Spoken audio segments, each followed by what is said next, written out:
Drawn to Life sold well enough for THQ to take a profound interest in the series, and the following year we would get a spin-off, Drawn to Life SpongeBob SquarePants Edition. This was created by Altron, a Japanese game development studio known for primarily making licensed games. Do you ever just mix orange juice and taxes together? Drawn to Life SpongeBob. Alright, fine, let's be fair. Drawn to Life SpongeBob is based off of a SpongeBob episode released in the golden era of this franchise named Frankendoodle, which released in 2002, years before Drawn to Life. And the episode and game concept are actually incredibly similar. I will lose all my internet points for saying this, but I have never watched SpongeBob. I'm not showing footage of this episode because I've seen how Viacom treats other creators, so I'm just showing screenshots. As said, the premise of this episode is eerily similar to Drawn to Life's premise. Well, kinda. This guy in a boat is drawing, you know, like all people on boats do. I don't know. I don't own a boat. The artist drops a pencil into the sea, and apparently, cartoons and humans canonically exist alongside each other in this universe. Or maybe, just maybe, cartoons are real in the human universe. Man, SpongeBob really makes you think about society and life. This pencil allows SpongeBob to draw anything he wants, and suddenly Frankendoodle is born, who hates everyone and wants blood. SpongeBob and Patrick have to hunt him down. They get into an epic duel that's so much cooler to see play out than via screenshots. And Frankendoodle is smashed into a book. The Book of Life? Apparently Frankendoodle comes back later in the series, but I heard this show becomes complete trash after like 2005, so we're just gonna pretend it didn't happen. There's a few things similar about this game and the first Drawn to Life, but a lot of differences as well. For one, let me reiterate that this quite literally has nothing to do with the first game in terms of story, characters, whatever. I mean, this is exclusively in the SpongeBob universe. The story in the game starts with the exact same premise as the TV episode, with an artist out on sea. Well, I think that's an artist out on the sea. It's so blurry that it might even be George Washington eating a moldy corn dog for all I can make out. Yeah, it's a masterpiece, alright. This time, instead of dropping one pencil, he drops pencils. Yep, plural. He remembered to bring two instead of one this time, but made the exact same mistake. Good thing he doesn't have a face. You know what? He'd be an internet meme in today's society.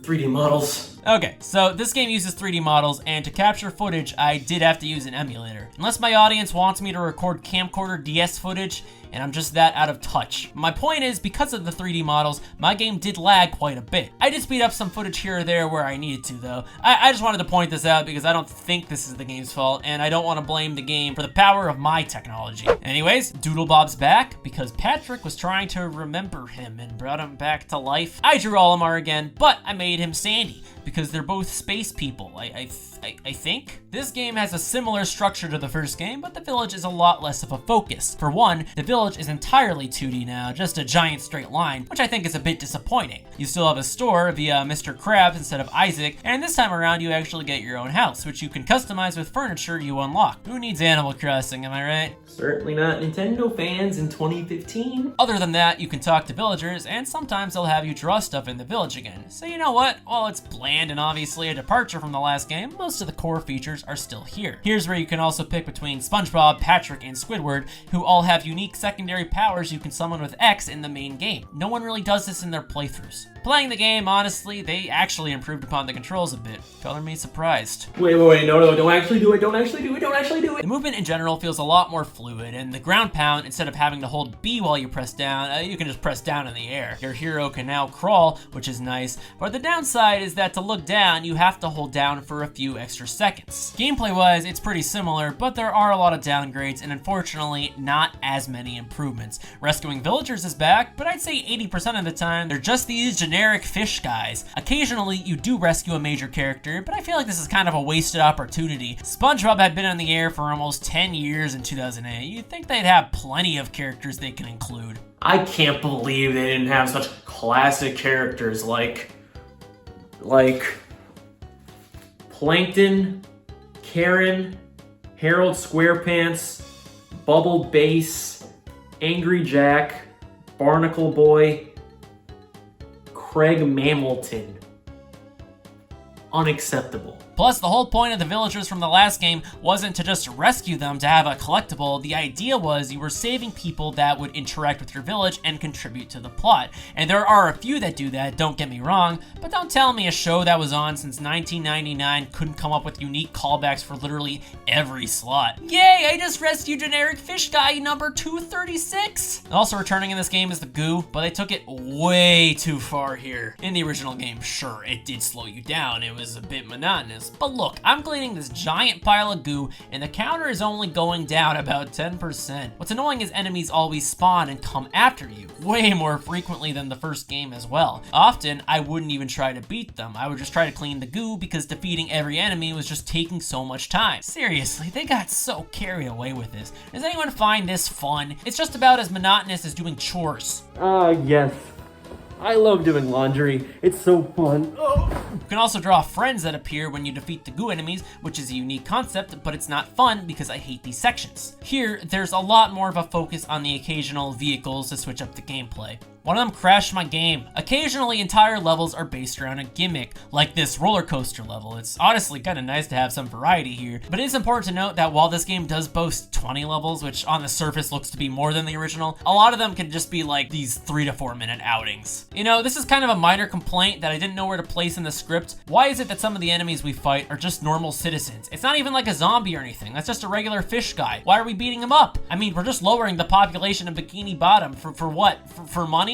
Frickin' fish? I guess it's hard to come up with evil guys in a SpongeBob game. Did they really have to resort to ripping booze straight out of Mario? That's not even subtle, guys. And is that a Zubat?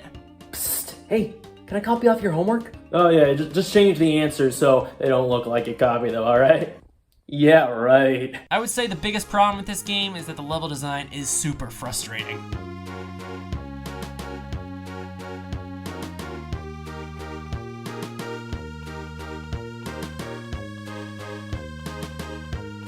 Why did they give this platform a black outline, you know, like every other platform, but decide to make it invisible? This looks like a platform, right? Am I being gaslit? Well, to get over this jump, all we need is a bouncy power-up. Boy, does this game love the power-up gimmick. There's a lot of them.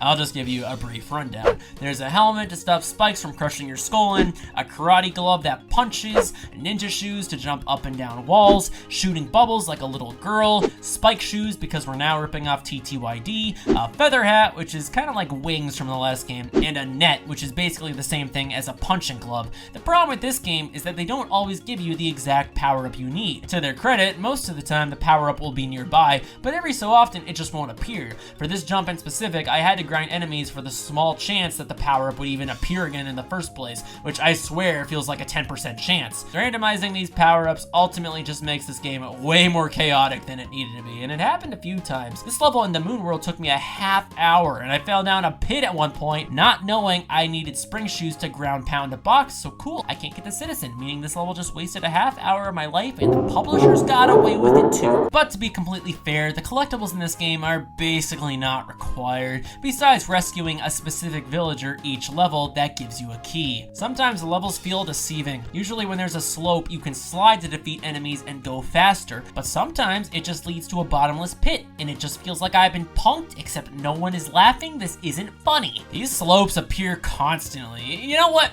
Don't butt slide. Jump down the hills. This game is not about having fun. I get it. It's fun to slide, but if you value your sanity, just don't. The game doesn't want you to have fun. Half of the problem with this game is that the knockback after taking a hit is unnecessarily punishing. Could you be more overdramatic than that? I touched a spike. I didn't swallow rat poison. Chill. This game has a bizarre obsession with comboing you and destroying your self-confidence in the process. Like, you'd think they'd be a little more balanced because, you know, it's SpongeBob. It's for kids, not bitter, old, jaded gamers like me. This game just feels like it wasn't that thought out. Some jumps are absolutely ridiculous. Ah, yes, I love clearing jumps that are barely bigger than the height of my character. They introduce so many concepts that are annoying purely for the sake of being annoying. Whose genius idea was it to have wind that prevents you from getting on these trampolines, cleaning goo, and clearing jumps? It's not even that hard, it just makes the level unfun because you have to be patient, which in turn makes the game less fun, and upon every death, you lose more and more patience. As a whole, this game is weirdly difficult, but while the first game was difficult in a fair way that made you want to get better, this game is difficult in a way that made me want to cancel this video. There are constant beginner traps like the pits that lead to nothing, and don't even get me started on these enemies that projectile vomit. What? And the rest of the game isn't scot-free either. These hitboxes are absurd.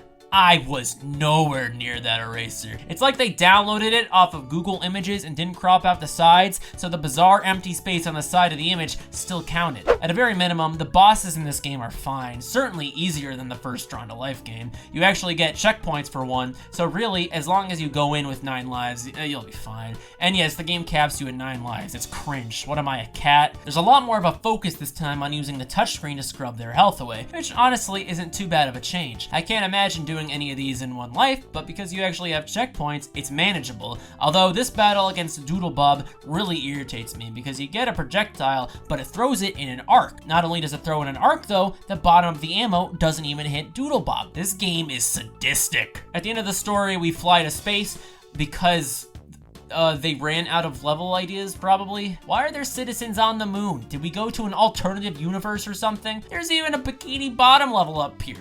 Okay. I wonder if any SpongeBob scholars are aware of the ramifications of this game, because if I was a fanfic writer, I'd be having a panic attack. You defeat Doodlebob not by killing him, but by erasing his smile and making him happy. SpongeBob is so wholesome.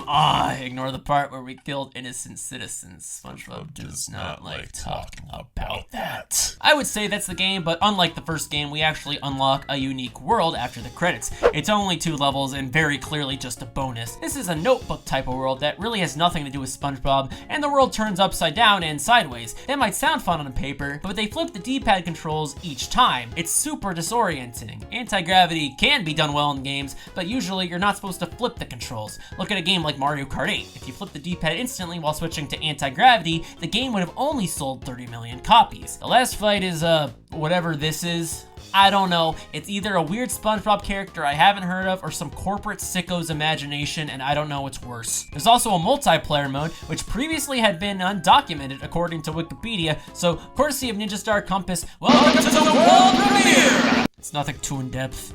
Fight each other for treasure that you can design, and also you can choose actual SpongeBob characters here. The longer you hold the treasure, the more your coin counts go up, and there are plenty of power-ups throughout the maps. This mode reminds me of the multiplayer of New Super Mario Bros. DS, but the small maps made it so claustrophobic. This is about in-depth as a Mario Party game, but not bad, I guess. So like, this game is fine. I wouldn't call it bad, but I wouldn't call it necessarily good either. Like, I wouldn't go out of my way to play this. It's a type of game, you go to a game store, you see it, you're just like, give me Mario. I would say enough passion and effort went into this where I would say it's a bit better than some of the licensed games I've played. That's not a very high bar. I mean, it does fine enough with the Drawn to Life concept. They clearly did try to make it similar to the first game, even without the original team present, and you can argue the 3D models are actually pretty well made for the time, although I've heard they're from other SpongeBob games. The movement is decent, but I would say this game has a bigger issue with level design than the first game, which is bad enough, but they also got rid of like all the charm the original had, which is, you know, half the fun. I also feel like they didn't really use the SpongeBob brand all that well, judging off these random world themes that really made no sense in a SpongeBob game. On top of these boring villagers,